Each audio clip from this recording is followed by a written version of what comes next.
Hello, everybody. I'm happy to be with you today to speak about the topic of AI in education. Before I proceed, let me introduce myself. I'm Dr. Said Mahmoud. I work as a makerspace manager in Kuwait. My makerspace is one of the outstanding makerspaces in Kuwait. It's a huge makerspace. It's a huge makerspace divided into different stations, starting with filming filming station, gaming station, 3D printing, CNC, laser cutter, robotics, coding, heat press, soldering station, arts and craft station. In fact, I have a lot of stations here. This year, I started to integrate AI in all the stations of the makerspace. So, are you ready to start this journey with me? So let's go. Before we proceed to this, let's discuss together what we will cover today. Firstly, we will start with the definition of AI and what are the ethical considerations of AI and what are the solution or the fears. Sorry, what are the solutions of the fears of integrating AI into teaching and learning, and how can we develop, and what is the importance of developing AI policy in education. So if you have some time, you might have some time to listen to your questions. Thank you very much. So let's start. We will start now with the definition of AI. What is AI? In fact, AI, in a very simple language, is like teaching computers to think and learn like humans.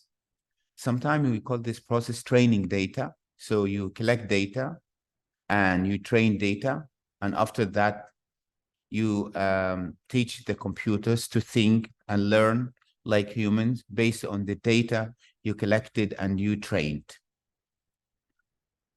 So another very crucial definition at the moment is generative AI. What is generative AI? Generative AI is a type of AI that generates original content, like, for example, generating videos or audio, or even like presentation slides. And in fact, this is one of the applications that at the moment, a lot of teachers are started to look for ways to integrate it. And here in the makerspace, for example, trying to integrate generative AI in green screen or filming station, gaming station, 3D printing, how AI, for example, help teachers or even help students. So instead of learning software to help you to design a 3D model, AI can help you in like a few seconds to design a model without learning a software. So that's like a cool tool at the moment, which helped me in the makerspace. So in fact, we need AI for two reasons. We need, as we need learning to make it more engaging and enable our students to be future ready. I think as technology evolves, we need to look at AI from the perspective of tomorrow's glasses, not from today's glasses. So how can teachers use AI, or what are the benefits of using AI in teaching and learning? Firstly, AI can help teachers to create content, and it can help you to design lesson plans, and it can provide feedback for teachers. Also, it can help in creating differentiated learning material or providing individualized learning, or sometimes we call it personalized learning. For example, at the moment, whenever I have an idea, and I want to prepare like a proposal for teachers, like a project in the makerspace. So what I do, I listen to the ideas from teachers, and then I ask AI, how can we create this project in the makerspace? So I got a list of ideas, and then I customize these ideas or this list, and I share it with teachers. So in fact, AI helps me also as a makerspace manager in my work to propose or to suggest projects for teachers. Also, there are a lot of like benefits from using AI in teaching and learning. There are also some fears, but before we speak about fears from integrating AI in teaching and learning, let's look at AI from three glasses or three different perspectives: from the student's perspective, teacher's perspective, and AI and IT technicians' perspectives.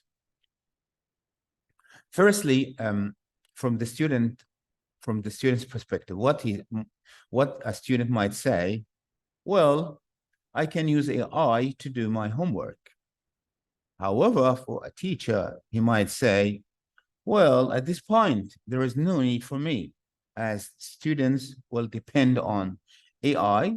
AI will help them to find materials, to do assignments, everything. So no need for me at all. However, for IT department or IT technician might say, well, I will block AI. I will block it for both teachers and students, which is not fair. So now let's speak about fears of using AI. Why people are worried about using AI at schools. So for example, safety and security. There might be fears surrounding the physical and psychological safety of students, especially with AI systems being exposed to hacking or misuse. And secondly, for biases, AI systems might have biases leading to unequal educational opportunities and outcomes for different groups of students. And data privacy, there is fear over the misuse or mishandling of students' personal data or even teachers, which might be collected and analyzed by AI systems. Sometimes we call this can be related to learning analytics, where learning management system or AI systems sometimes collect data about teachers, about students, about schools. And increased screen time. You know, as parents, we suffer a lot from we are struggling with our children at home from the increased screen time. Especially also here, AI. The use of AI usually involves increased screen time, which might have some effects on students' physical health, including issues like, for example, eye strain or some other problems. What about losing jobs? Yeah, there's a concern at the moment that AI could replace teachers and other educational staff. That's true, leading to job losses in education sectors. We will speak about this later. The last thing here is ethical concerns. Integrating AI into teaching and learning raises several ethical questions, including concerns over how the technology might influence the development of children's values, beliefs, and worldviews. I want here to, by the way, this graph, I like this graph. This graph is taken from Matt Miller's book about AI education. I highly recommend you to read this book. As you can see, and at this graph, at the beginning or at the top, there is a level of fully AI plagiarism, where a student just copy and paste from AI resources without any modifications. However, at the bottom, we can see that a level of fully original work where students didn't rely on or depend on any AI resources. You can have a look at this to see what is the relationship between plagiarism or cheating and AI. So how we can tackle the ethical concerns? Firstly, we might like establish like a balanced approach. We can use a balanced approach that combines AI with traditional teaching methods, avoiding over reliance on technology. And for example, you might use hands-on activities with minds-on activities. I think I have heard that some Australian universities have returned to paper exams. So you can think just like a small part of your work might be like traditional, or you use like paperwork or something like this. The second thing is teacher training and support. We need to provide training and support for teacher to help them with understanding how to use AI effectively and ethically. And also for parental and community engagement, it's very important to engage the community in discussions about the use of AI in classrooms, considering their input and concerns in the decision making. And it's very important also, for example, to provide like AI experts to speak to students, to educate educators at schools. For the developing AI policy, it's very important because developing AI policy, this is the topic of our session, by the way. In developing AI policy, it's very vital for several reasons. Firstly, it can ensure responsible and ethical use of AI tools, and it can protect data privacy of students and teachers. So now I think it's the right time to start thinking about developing AI policy for your school or your makerspace. This AI can help. This AI policy should help all the school stakeholders to help teachers and students to use AI tools in a safe and secure ways. Personally, I have created AI policy for the makerspace where I work, and this is what I'm going to speak about. So the AI policy that I created is just for a makerspace. It's not for the entire school. We are a huge school. We have different divisions in my school. However, this policy that I just created for the makerspace. So let's start now with the policy elements. If you are going to start your policy, what elements you need to include? The first step in writing your policy, you need to include a purpose of your policy. What is it for? And secondly, you need to speak about scope. For example, you might say this policy is designed for all the members of your school community, including students, director, teachers, makerspace staff, something like this. And you need to write down like a policy statement. It's just one sentence or two. Number 4 here, you need to speak about responsibilities. For example, the role of all the stakeholders, what the director will do, the teachers.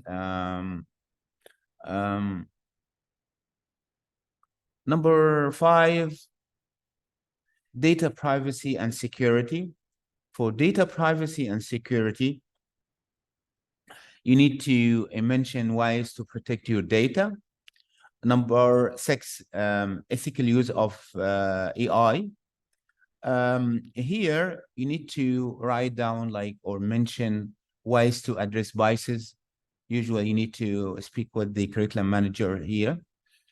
And for curriculum integration, you need to speak about how AI can be integrated into your curriculum. Again, you need help from the curriculum manager if you have at your school. For assessment and evaluation, you need to speak about how can AI be involved, or how it can be used in evaluation or in your school, and how can it be alignment with learning objectives and ethical standards. And here, access, you need to, that your policy should advocate for equitable AI resources, access. Sorry, the list is very long. However, feel free to adjust it to add more, to delete. It depends on your needs and the needs of your students. The acceptable use here, you need to indicate how students will learn AI strengths and weaknesses. The academic integrity is very important. Sometimes it can be linked or connected to information literacy. Especially it's very important for high school students. Here, how can AI enhance academic integrity through plagiarism detection, source verification, and original content creation? You need to have discussion with your teachers about it. And for project assessment process, it's mainly for makerspaces. It's like guidelines for teaching students to maintain fairness, validity, and citations and referencing. Here, you need clear guidelines for citing AI-generated materials in APA or MLA format. This will ensure ethical and consistent practices. The number 15 here, it's very important. It's about reviewing and updating your policy. You need to, your policy will be reviewed like regularly to stay updated. So you might mention that this is version 1, version 2. It depends on what you are going to write. And the last step here, it's like you need to include like, it's like conclusion. You need to write down like one sentence or one paragraph conclusion about your AI policy. And you might include also some AI initiatives if you have at your school. So thank you very much for this for now. I'm going to share with me my AI policy. If you want it, I can share it with you. I'll give you my email at the end of this presentation. So what else can be added in the AI policy? You can think about it. So I'm going to share with you now some final takeaways.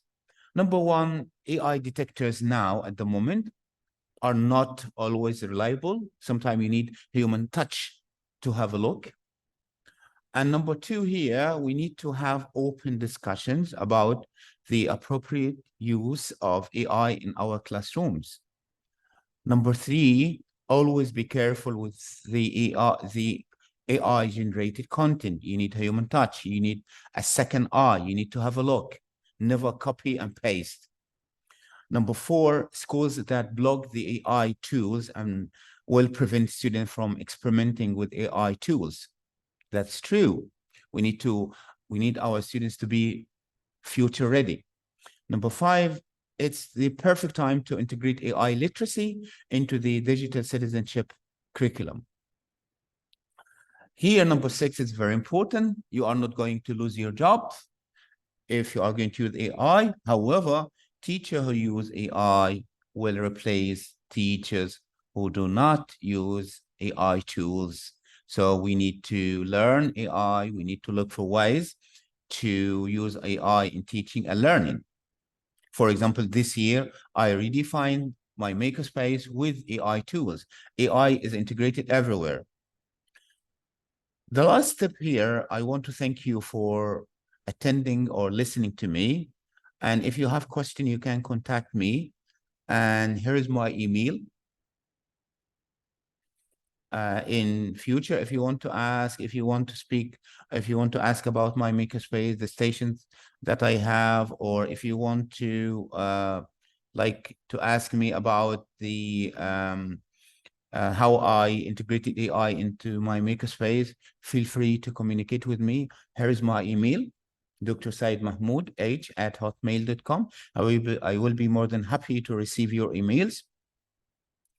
And this is a list of references which I have used also if you want to have a look.